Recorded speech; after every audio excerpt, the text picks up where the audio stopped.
And when Jesus had called all 4 of them, he said to them, "Follow me, and I will make you fishers of men." Immediately they left their nets and followed him. So they went out into the sea. And when they had rowed about 3 or 4 miles from the land, he said to them, "Cast your net for a miraculous catch."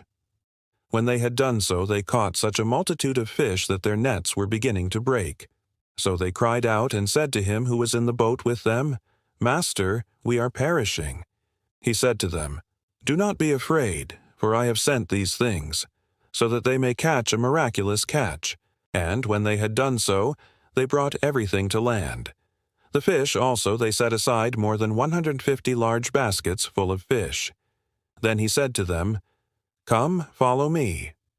But they left everything and followed him. And this happened at the town called Dalmanutha. Now, while Jesus was having dinner at Matthew's house, many tax collectors and sinners were sitting at the table with him and his disciples. When the Pharisees saw this, they asked his disciples, "Why does he eat with tax collectors and sinners?" When Jesus heard this, he said to them, "It is not the healthy who need a physician, but those who are sick. But go and learn what this means. I desire mercy, not sacrifice, for I have not come to call the righteous but sinners." And as Jesus was having dinner at Matthew's house, many tax collectors and sinners came and ate with him and with his disciples. When the Pharisees saw this, they asked his disciples, "Why does he eat with tax collectors and sinners?" Matthew 9-9. Now, there are 2 things I want you to notice in this passage. First, it was not by chance that Jesus called Peter and Andrew, James and John to follow him. Jesus had a purpose in calling these men. He wanted to use them to help him in his ministry. Do you realize that God has a purpose for you? Have you been called by God for such a time as this? Are you fulfilling your calling? God has given each one of us spiritual gifts and abilities so that we can do a specific work for Him.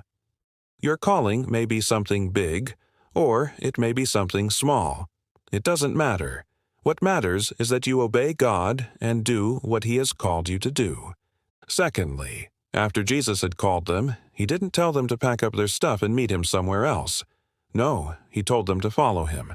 Following Jesus is the most important thing. Everything else is secondary. So if you are a believer and you want to do God's will, don't get caught up in the things that are not important. Don't get distracted by the things of this world. No, follow Jesus. Put Him first in your life. When you do, I promise you, you will find true joy and fulfillment.